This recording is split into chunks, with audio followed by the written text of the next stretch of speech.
I'm a thinker. I like to create. I got a bunch of different things happening from the cannabis space to the coffee space to trying to build our own coffee shop now here in Miami, establishing our movement, the family movement. We have two natures as beings. We have a spirit and we have flesh nature. Our flesh nature is of the beast. Spirit nature is of the Almighty God. But the reason why we create law and order is return to self, because we have lost your way. If you want to find your way, today, I get to sit down with a true visionary, entrepreneur, and philanthropist, and the son of the global icon, Bob Marley. Lovely people, Mr. Rohan Marley. Blessed. They call me Rohan. And Rohan. ever since I came to America, they start calling me Rohan.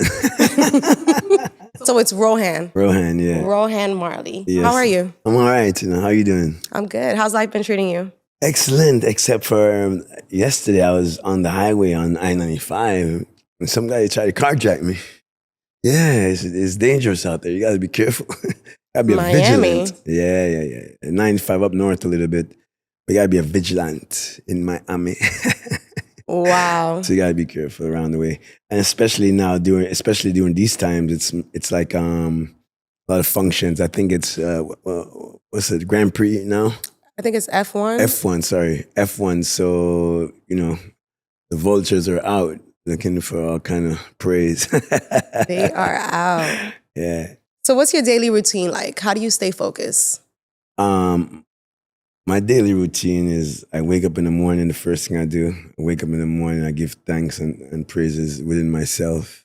Then the next thing I do, I get up and I take my shower, brush my teeth, put on my clothes. I go downstairs and get a cup of coffee and I build a spliff. I start my day. Well, it depends on what day it is, because if it's like a Wednesday, because I'm Ethiopian Orthodox, I'm normally fasting on Wednesdays and Fridays. I normally probably start at about 1 o'clock, 12:30. Anything when I like in terms of beverage or anything I'm going to consume at that time.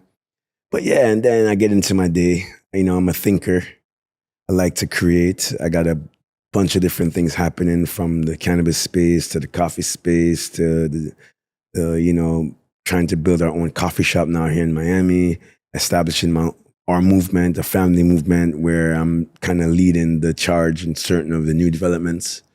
So my daily days are strictly focused on creating and giving people I have around me good direction in order to facilitate what is it that I'm trying to achieve. So you're big on coffee. Huge on coffee. I see. Yeah. And you started Marley Coffee. Yeah. How was that? And how did you get inspired to start this project? How I came into coffee, it was like after I left school. I came here I was born in Jamaica. I got here in 1984. Learned how to play football by 87. I started to play football. Got a scholarship to the University of Miami. After that, I thought I was going to become I wanted to be an NFL player. Of course, it was my dream. But after that, it didn't work out, the NFL thing, and trying to be an athlete in terms of in the professional way to earn a living. That didn't work out. So I jumped on the road with my brothers. I wanted to be their roadie so I can actually learn how to like music. I didn't like music at the time. I didn't listen to much music. I was an athlete. I wanted to learn music. I wanted to learn how to love music because I didn't love music. I wanted to and the only way to love it, I had to force myself to be a part of it, because I wasn't really, when I was younger I did, but then during my football times, athletic times, I had no interest in music. So I got on the road with my brothers to be a roadie, not really anything much. Jumped in trying to be a musician, trying to learn how to play the drums, learn how to play the guitar. I met a beautiful woman while I was on tour. It kind of changed my life in a beautiful way in terms of my my positioning of where I was going to be in life. Lauryn Hill, right? Absolutely. And she kind of she encouraged me to kind of get on my path. I remember one of the questions that she asked me one day was like, obviously this is after 2 children and her winning 10 Grammys or however many amount of Grammys. She said to me, like, what do you do? I was like, what do I do? Yeah, you know what? I'm here taking care of these children. You making all the money. I got a couple of dollars I can feed our kids and do a couple of things. But you got the big money, so why I need to work? But that was my thing. I was going to be a house husband for the rest of my life. I figured, nah, it wasn't going to work out. So I was like, you know what? Yeah, what do I do? I had to figure out what I wanted to do in life. And that's when I I purchased a piece of land in Jamaica. I had $200,000, and I bought a piece of land in Jamaica in '99. I asked the farmers, like, what is the community known for? And they told me coffee. I pretty much asked them, do they know anything about coffee? They said yes. So I said, all right, we're in the coffee business. So from 1999 to 2010, failing at starting the coffee, not getting the license to export the coffee. So I failed at that, moved to Los Angeles in 2004, started Tough Ground Clothing. While I'm doing that, kind of failed at that because I ran out of money because one of my, just didn't have enough money to do it. But I realized I was kind of failing at everything. So I said, come 2007, it's going to be the millennium in Ethiopia. And on the Ethiopian calendar, it's the year 2000. And all my life, I knew that the Christ consciousness, the Christ spirit returns in year 2000. So being that Ethiopia is the oldest calendar, I didn't want to miss being in Ethiopia during that time because I wanted to get into the Christ energy, the Christ consciousness. So when I went to Ethiopia, I told my family I'd moved to Ethiopia, moved to Africa. When I went to Ethiopia now, while I'm there, the brethren says to me, he says, hey man, what are you doing here? I said, what do you mean what I'm doing here? I came home. He says, no, you're Bob Marley's son. Do you sing? I said, no, I don't sing, but I have a coffee farm in Jamaica. He said, a coffee farm?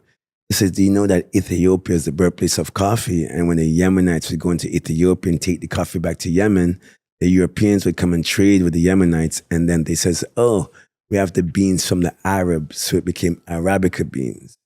So after that, I went to a monastery there because I used to go to the monasteries. And on the monastery, the monks, I saw them processing the coffee.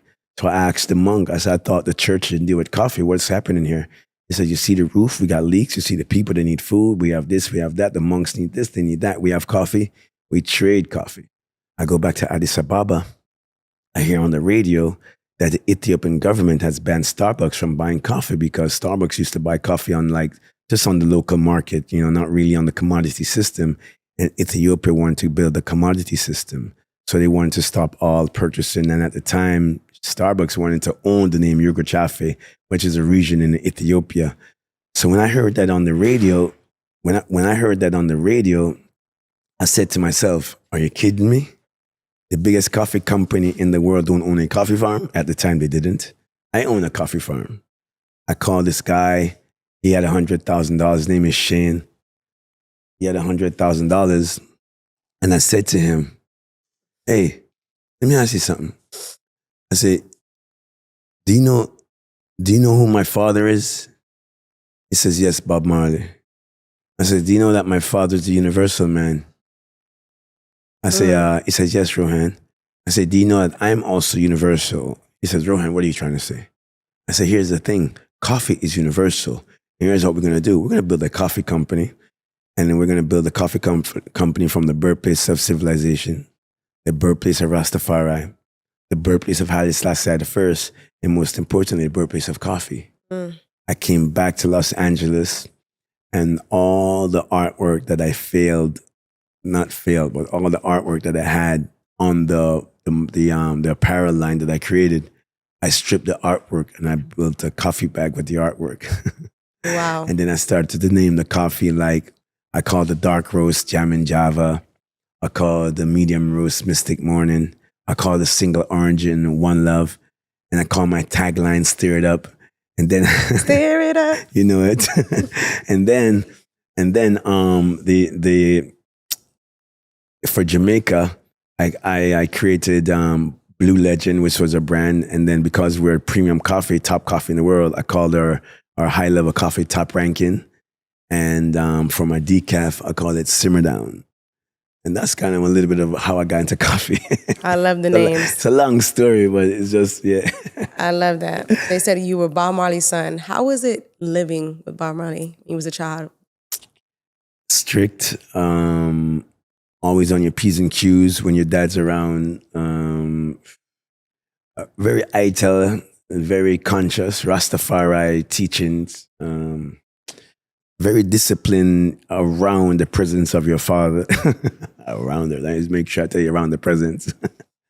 It was good, because you're also outside looking in because you're not the man. So you get a chance from a bird's eye view sometimes as a child, You get to vision your father around his friends, but you don't even know what's happening. You just think you know in the moment, whatever is happening in the moment is all you know, but you don't know what led to that moment. You don't have any perception of how it became what it is. You're just in the moment. So you're fascinated by the moments, by the scent in the moment. You're fascinated. Mommy coming to give you something. Thank you. Thank you, moms. Thank you. Coffee. Coffee. The beautiful coffee. Marley coffee, right? Yep. He's big on his coffee. Marley coffee. And don't drink any coffee either. But Marley coffee. I don't drink coffee, I drink Marley coffee. So growing up like that, you kind of you live in the moment. You just know what you see. You don't really know much. You don't know how it became. You don't know what it is. You don't know what's happening. But you know it's beautiful because it's happy, it smell good, it look good, it feel good. You like being around your father and his friends. You like because the movement is positive. The movement is about upliftment, and it's always teaching. So we like to be taught. So it was beautiful, beautiful time because our father passed away when we were very young. I was 9 years old. I had an opportunity to really, in Jamaica, at that age, you grow fast. I know you're Caribbean, so you have Caribbean parents, so you know how it is when you're Caribbean. You grow fast and you learn quick.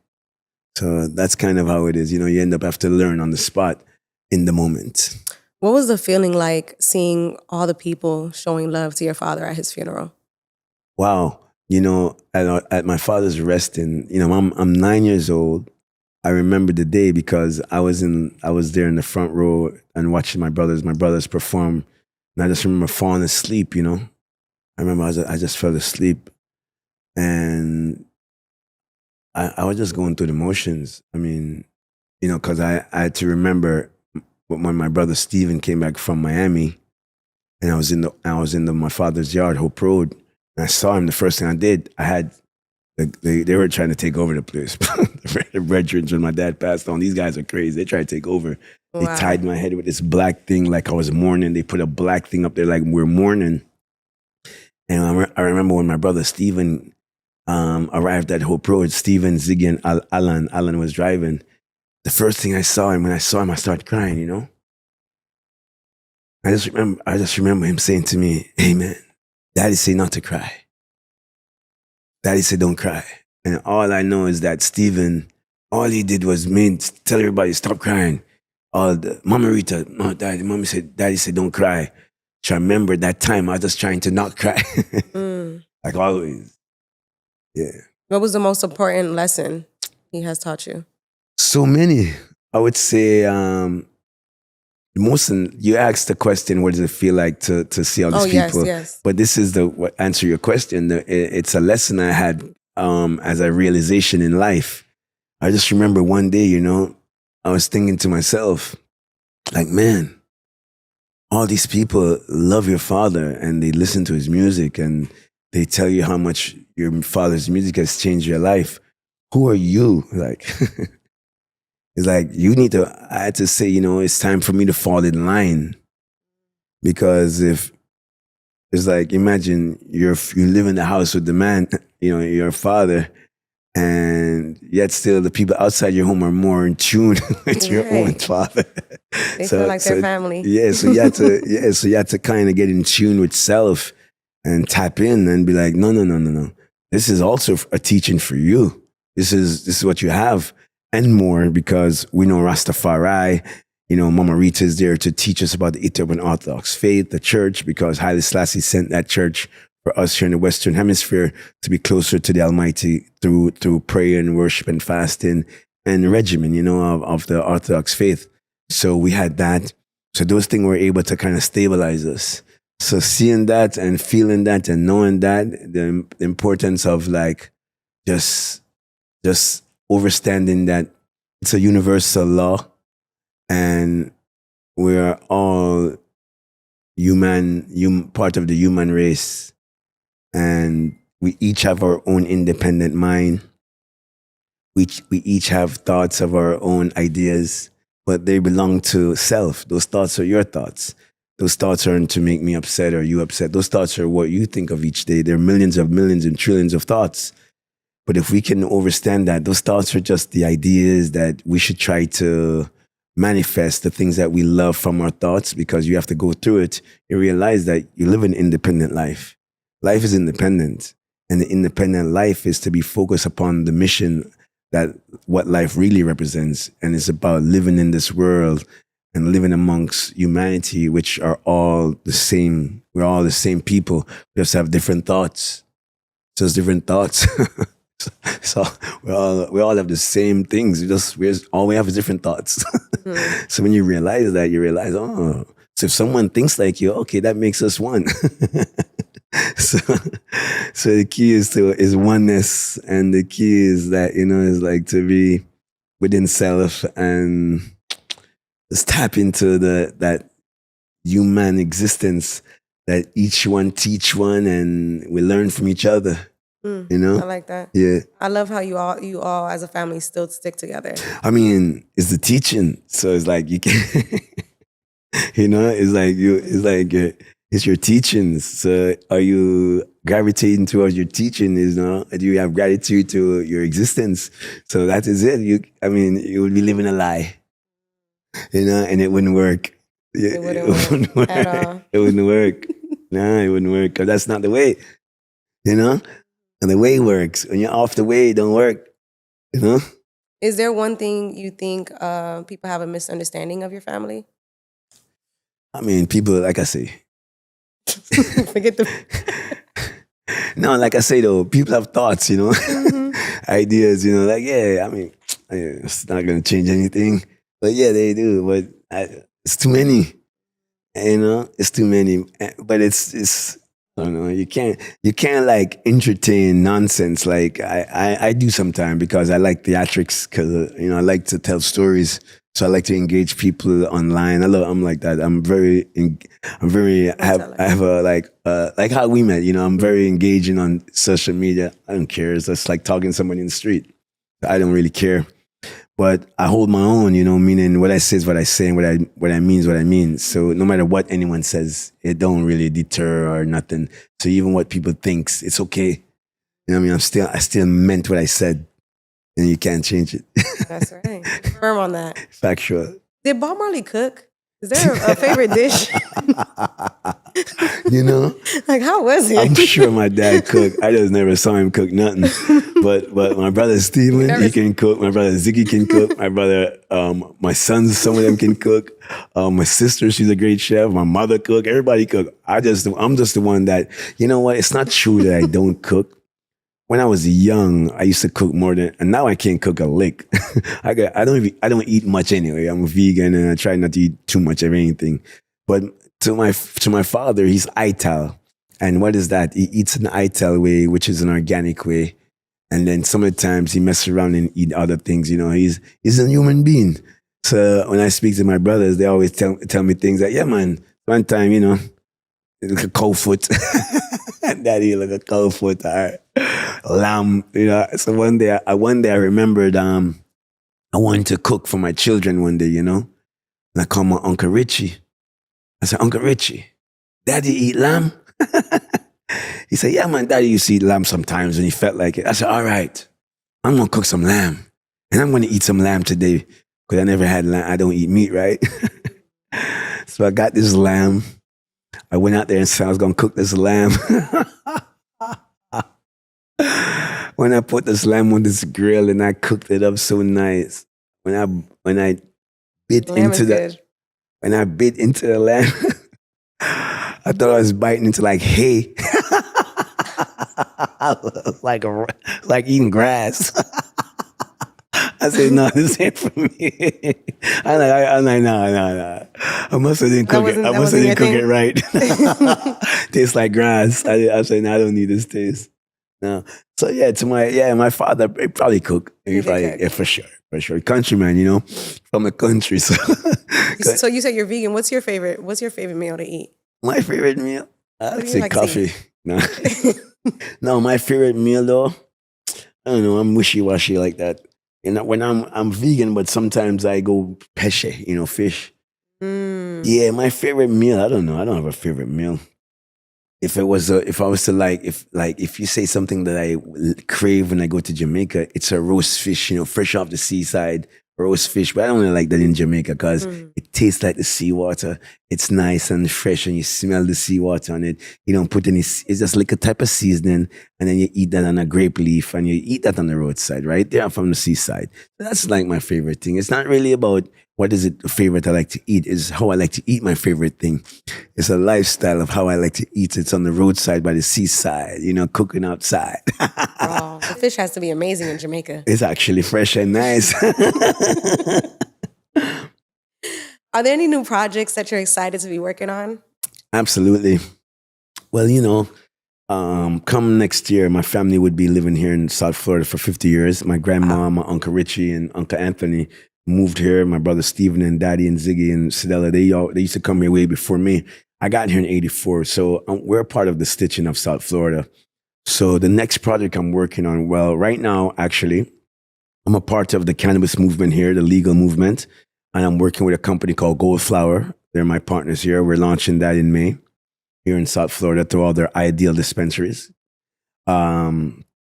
Coffee. My next thing is here, build a coffee shop here in Miami. Marley Coffee Shop, of course. But my coffee shop has like a Rohan Marley concept to it, really, right? And really it's about putting our flag in South Florida. Because next year we're 50 years here. 50 years from now, we're 100 years in South Florida. So we're part of the stitching. So we want to get into the community, the gastronomy space here, which is what we have here with the coffee. And also all the other things we have, with House of Marley, we have all the sustainable, eco-friendly audio electronics, stuff, My sister Sidella has great concepts and great ideas, great brands that she has developed also. My brother Ziggy, Stephen, Damien, Kimani, Julian, Stephanie, Karen, Sharon, all of us, Robert, we all have different ideas, Kimani. I said Kimani, right? A lot. How many is it, all of you? Well, there's 11 of us.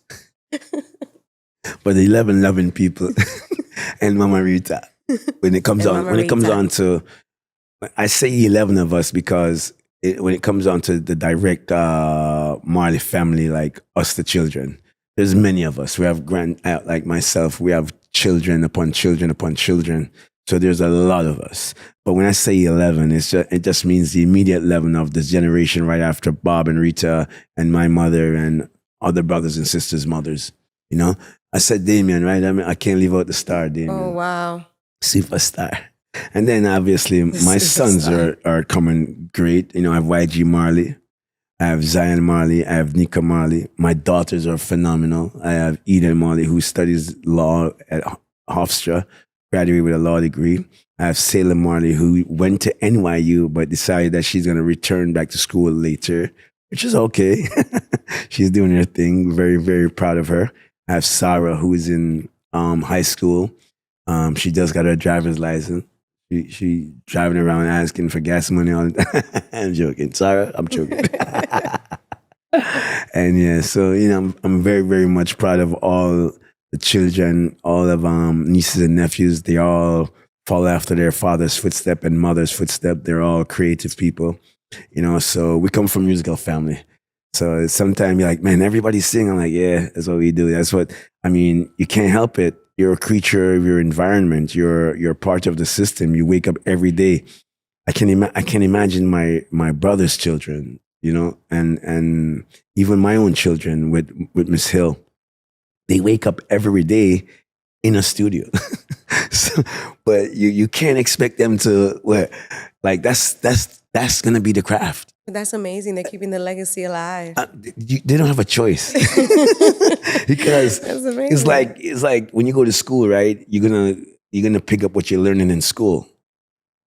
So it's the same thing. They're in school every day, music school.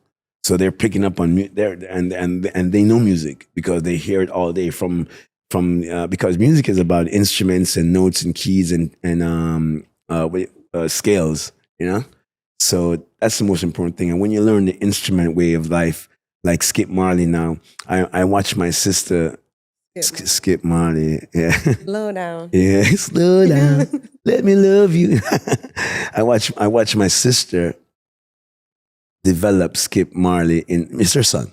So obviously, I watch her but that's how she was developed in terms of music, right? Music school, singing school classes, singing lessons, guitar lessons, this, because there's no such thing as a gift. You have a desire, and then you can make your desire your gift. Wow.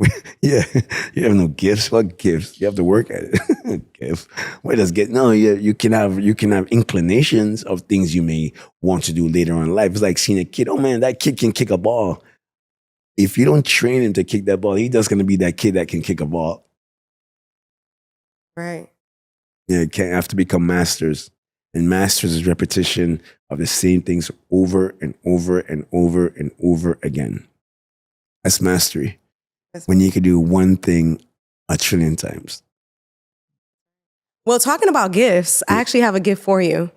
Yeah? What you got? Yes, it's right here next to you. You can grab it if you want to. It's just a little something. It's not nothing. It's okay. It's a little something, Well, I like the bag. Gold, black. Wow. Oh my word. Wow. Man, Did I do good? Wow. Did I do good? Wow, you know me like that. Sorry. Just a little something. Read it. Read what it says. Be strong and courageous. I talked to you about being vigilant. Be strong and courageous. I had to be strong and courageous last night because they tried to carjack me on the highway. I was strong and courageous. Wow. That's for your coffee. Yes, ma'am. I should just pour it in there right now. But you talk about someone that knows what she's doing. Wow, because I have a thing, right? And my thing is that I collect lions. I didn't know. But you have line order. Line order. Oh, I didn't even tell you about lion order is lion. I am lion order, and everything is about the lion because because remember we have two natures as beings, right? We have a spirit and we have flesh nature, right? Our flesh nature is of the beast. Our spirit nature is of the Almighty God, right? Because beasts they exist and they exist in the wild and they are survival. They're instinctual and survival is we're human beings too, but we have discernment. You know what I mean? But the reason why we create lion order is return to self because we have lost your way. And if you want to find your way, you just have to go back to your beastly nature and learn from your flesh first, which is the representation of yourself, which is the lion, because the lion never changes his ways. A lion wakes up a lion every single day. Wow. There's no day he wakes up a gazelle. There's no day he gets up thinking about who is going to chase him. No. I see. Rastafari. Oh, I hope you enjoy your gifts. I thank you so much. I have this part of the show called Name That Era, and I want you to tell me what comes to mind when I say 1980. Wow, 1980, really and truly. Wow, 1980. There's so many things I can say. Look, I'm a young Jamaican in them times. I'm in Jamaica. But when you're in Jamaica, you're fascinated by the things that's happening, in pop culture, right? Yeah, of course. At that time, 1980, it was Billie Jean a thing yet? I believe so. Maybe, I don't know. But around them times I'm into, all the English bands, musically. We listen, when you ask me them things, I'm going to tell you Kenny Rogers. Kenny Rogers, Dolly Parton, that's the stuff we grew up on. Hawaii Five-0. What else? 1980. I don't know, man. Just the 80 is that. And then obviously my father did pass away in 81. So even though there's bittersweet 1980.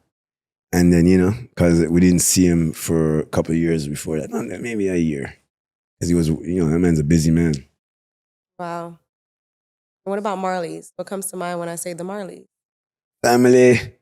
Big brother, big sister. I have to, they hold the standard, So when you say Marleys, we think family. I just see my family. I just see everyone. You say Marley, I just see all my brothers and sisters. My dad, I see everybody. Family. What's one word that comes to mind when I say Michael Jackson? Fantastic. Superb. Amazing. Yeah. Well, Rohan, you really set the tone for this journey for me. I really appreciate you for being here. Anytime. Sorry I had you in the rain. It's okay. I wish you and the family nothing but the best. Thank Good you. vibes only. Rastafari love. Appreciate you all for tuning in. Until next time. And remember, when legends speak, you better listen.